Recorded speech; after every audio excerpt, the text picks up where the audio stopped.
So I'd been planning to do this for quite a while. I just wanted to make sure I had all my thoughts properly figured out. I kind of knew more or less what I was going to talk about, and I kind of had it organized in a rational fashion. But this is something I've been meaning to do for a long time. As many of you, and I kind of figured why not do this for New Year's Day. You got New Year's resolutions. You're going forward into a new year. You're going to maybe try to turn over a new leaf. And this is kind of my way of helping you. I know I haven't done a mental health video in a long time.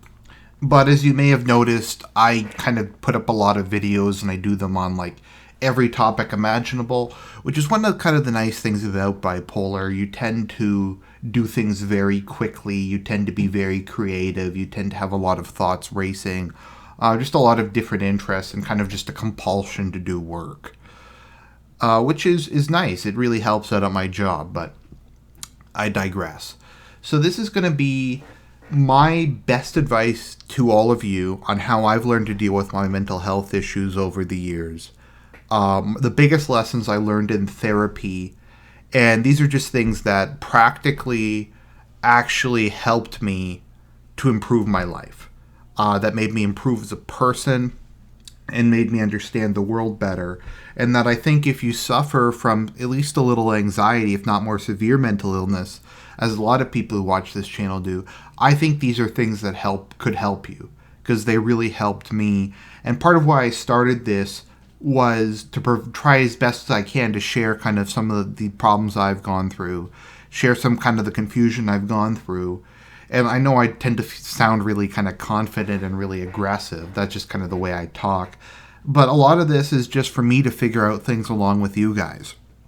We're all kind of a lost generation. We're trying to find our way. So without further ado, let's go into this. Now, I should note that I've been through therapy over the years. I initially really disliked therapy, just one-on-one. It eventually got better over time. My kind of issue with it was I kind of found a lot of it was just me venting about my life. And I didn't really find a lot of the kind of techniques in it particularly useful.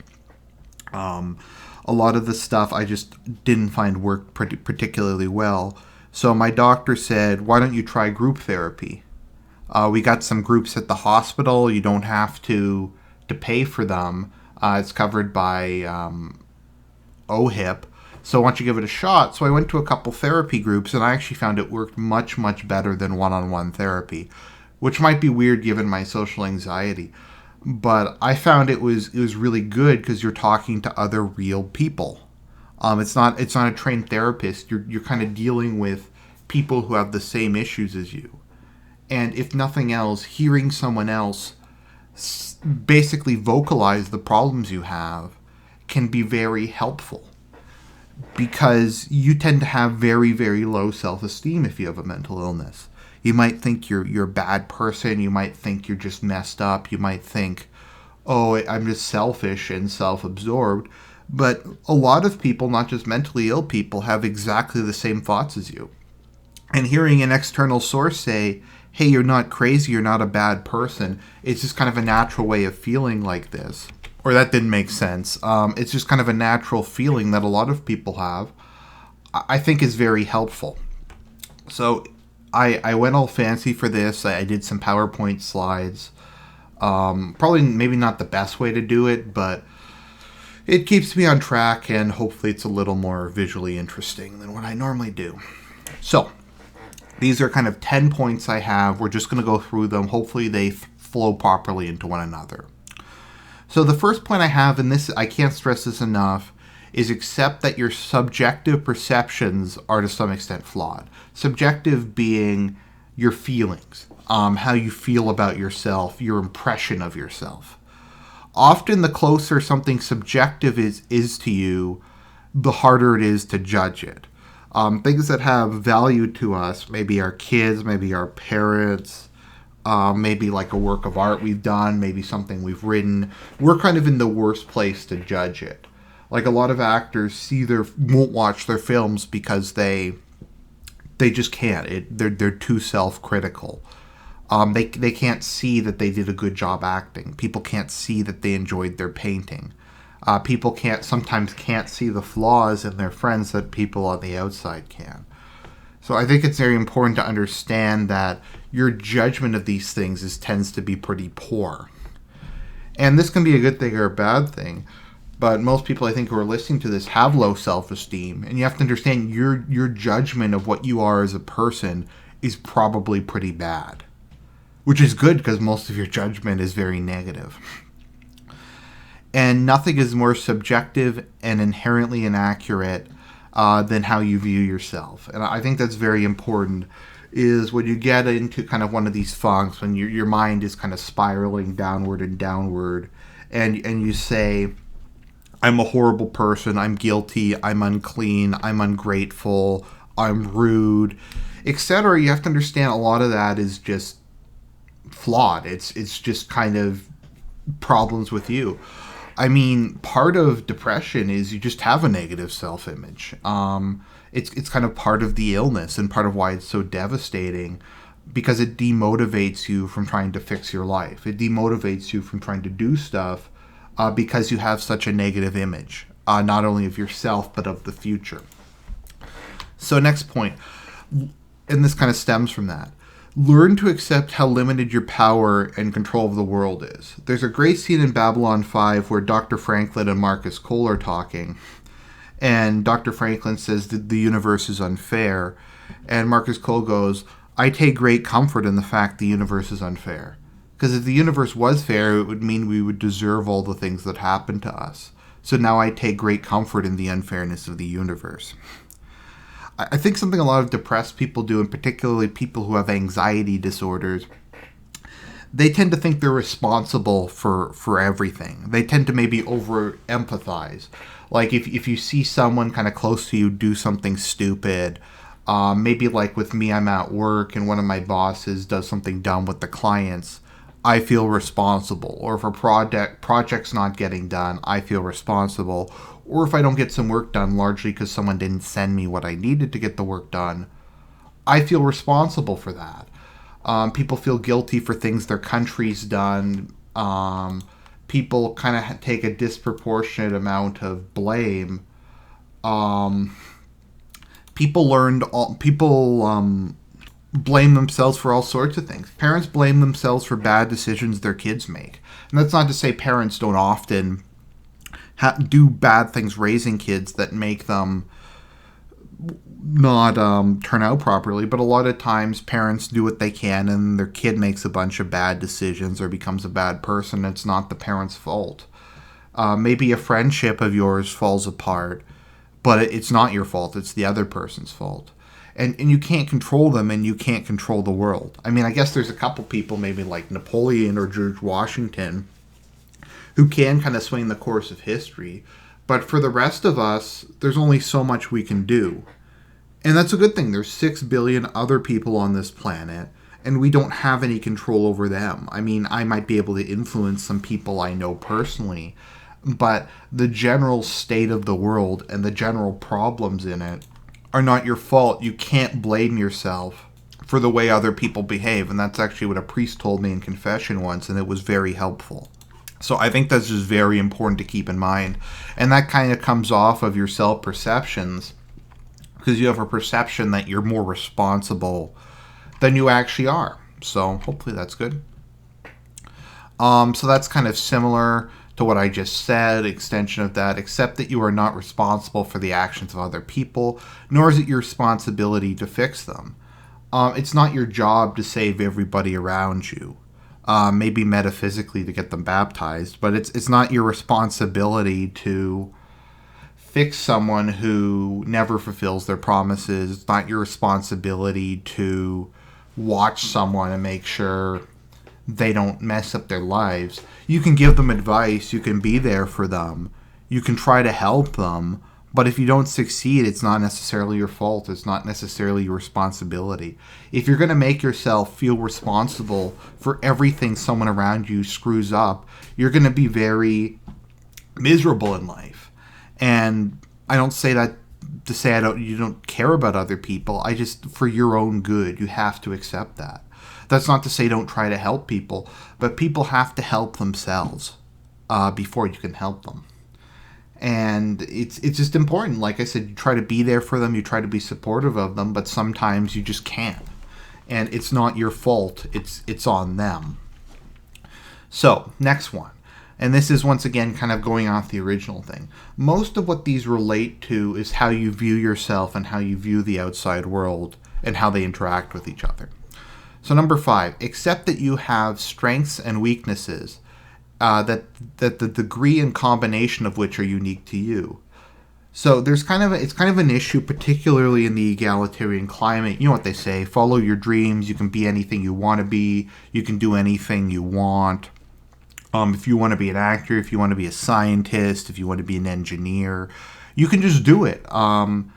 But that's not the case. People are born with different gifts. Some people aren't too bright, but they're very strong.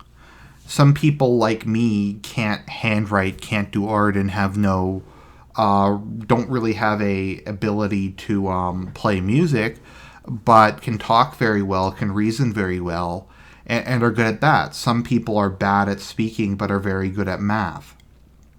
There's all kinds of different abilities people have. And I'm not going to go with everyone's a special snowflake, but everybody's different. And there's nothing wrong with that. If you can't do something, if you have certain personality flaws, that's just to be human. We aren't all good at everything. And there's nothing wrong with that. And you're in an environment where they say that employers expect you to be everything. But oftentimes, if you're part of a team, the purpose of a team, and I think this is lost, is for people with different skill sets to cover each other. And that's kind of how it is at work. I'm good with statistics. I'm good at writing reports. I'm good at drawing conclusions, but I'm not as good at tech as some of the other people. So some of the other people might do tech stuff, so I send it over to them to fix something, and then whenever they need the other thing, they go to me. And there's nothing wrong with that. And that's division of labor, and that's kind of what civilization's built on. So it's okay you aren't good at everything or never have trouble with things. You are a flawed human being, and this is okay. And everybody's a flawed being. The people around you are flawed beings. It's just you sometimes forget about that. So this kind of flows into the next one. Avoid idealizing other people. We tend to idealize the people around us. We minimize or ignore their many flaws, or more specifically, things that they've failed at. We may grumble or complain about them, but ultimately we tend to be far more critical of ourselves than others. Like, you might think someone else is wrong or is kind of a dick, but you view yourself as being the scum of the earth and a plague. I think what it's a tendency to do is to go, especially if you're neat or mentally ill, and to look at other people and say, well, they have their lives together. They have a girlfriend, they have a house, they have a good job, and you only kind of look at the positive things. And the more negative your self-image, the more you idealize the people around you. The more you focus on how they can do things that you can't do. You don't really focus on the things that you can do that they can't do. And you get a very unbalanced picture. And even if you hate the outside world, you probably hate yourself more, and you have a higher opinion of them than you have of yourself. And I think acknowledging this and realizing that this is flawed and that this is kind of, to a certain extent, a delusion is very important. And I think that's one of the most important things I figured out over time, that part of my extremely negative self-image came from that. So, also kind of going off of that, understand that you can't see into the lives of other people. The most successful people may have extremely messed up lives. The competent may have glaring weaknesses. We all wear masks and hide or cover up our flaws and failures.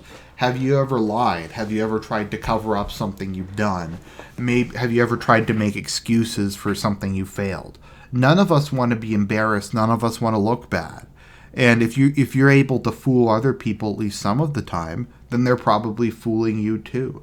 You might look at someone and go, oh, that person never screws up, but they probably do screw up. They just cover it up better than you do, or that they cover it up and you just don't know how to look past it.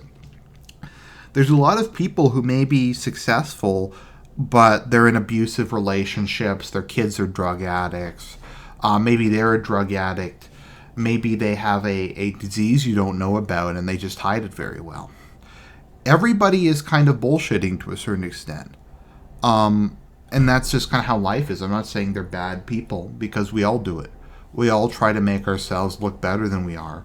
We all try to present our best face to public. And to carry the metaphor further, when you're presenting your best face to public, you put makeup on it. You try to cover up your blemishes and imperfections. And just because you can't see them doesn't mean they're not there. And I think that's very important to keep in mind. So, kind of going off of this, we all know people in our lives who are messed up. And that's kind of where the whole train wreck thing comes from, and why people like looking at Chris Chan or Darkside Phil. Because what it does is it reinforces the idea that as screwed up as you are, there are people who are more screwed up than you. Maybe they're specifically more screwed up than you in one area, or maybe they're more screwed up than you generally. Maybe your life is like mediocre, but their life is a complete and total disaster. And maybe you know someone who's financially successful, but their marriage is a mess.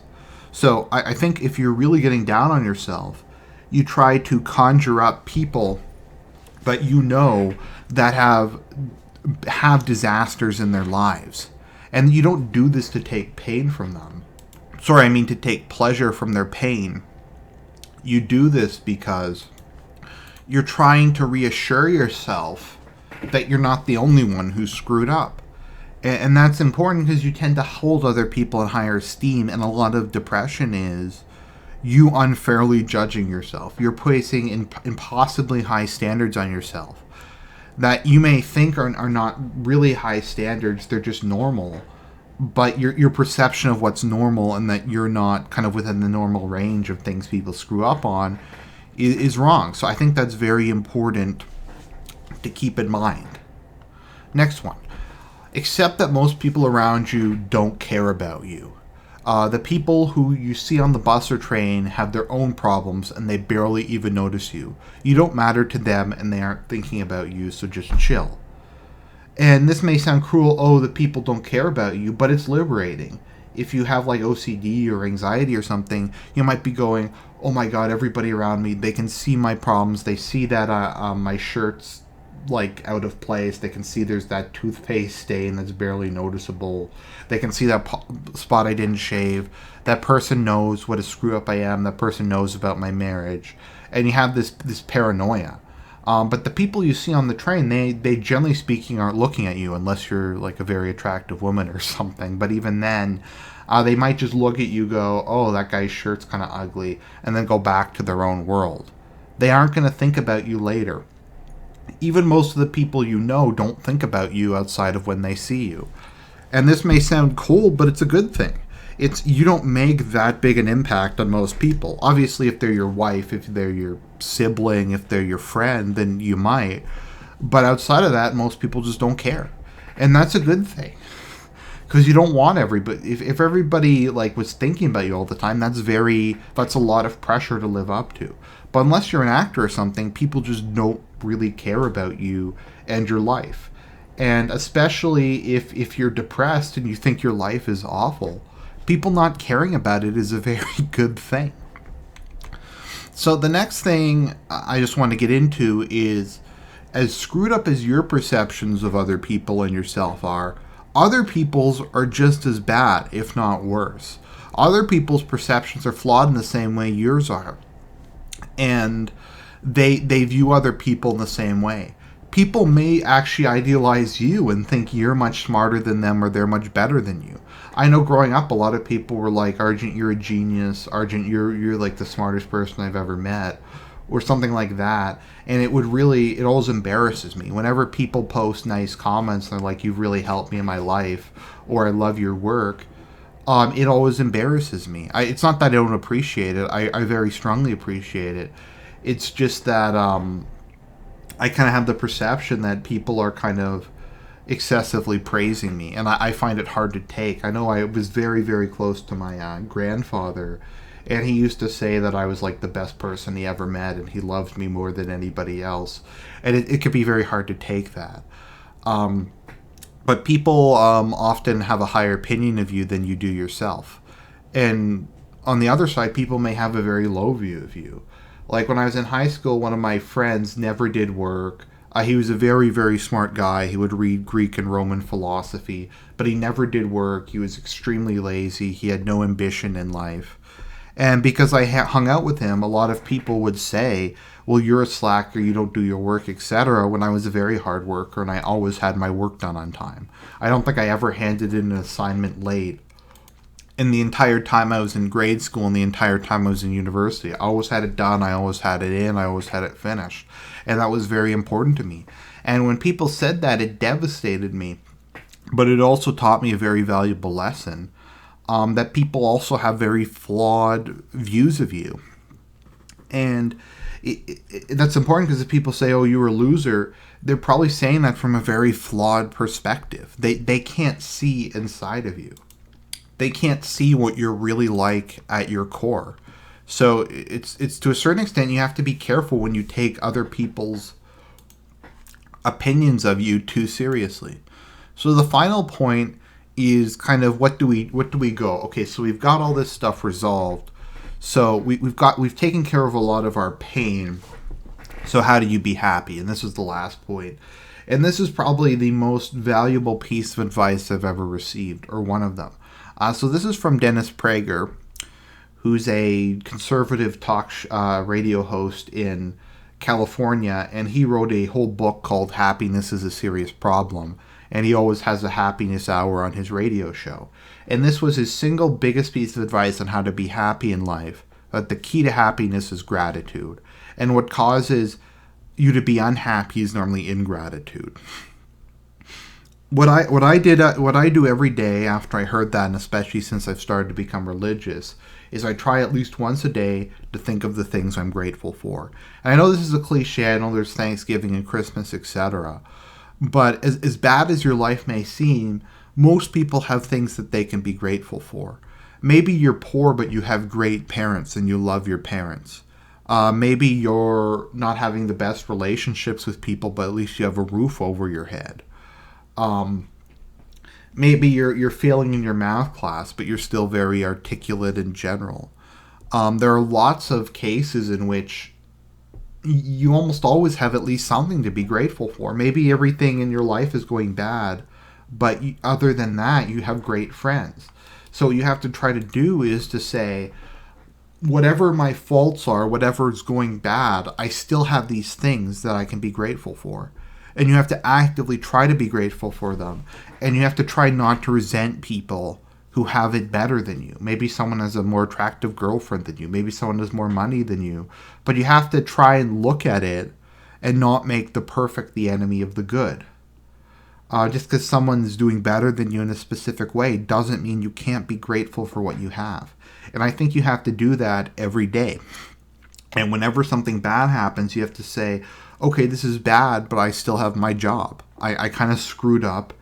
Everybody screws up. And to try to constantly be grateful and to try to always keep that in mind is, I think, the most important aspect of being happy. And I've become a lot happier in my life since I do that. And I always try to tell and this is partially just because I'm religious now and the commandment, honor thy father and mother. I always try to tell my parents I appreciate them and I love them, and I think I appreciate the job they did raising me. And I try to say that to my friends, that I appreciate you being my friend. I appreciate you being there for me. I try to tell my boss occasionally at work, I appreciate that you hire me. I'm very grateful for it. And I think it's just very important to it helps to cast off some of the bitterness and resentment that fester inside of us. And I think gratitude is the most important aspect of happiness. So those are kind of some points. Those are kind of the words of wisdom I have for you. These are kind of the most important, basic, practical things that I think will help your life if you keep in mind. And hopefully you've taken some wisdom for this. Hopefully you enjoyed it. God bless everybody. Have a great new year. And more stuff to come.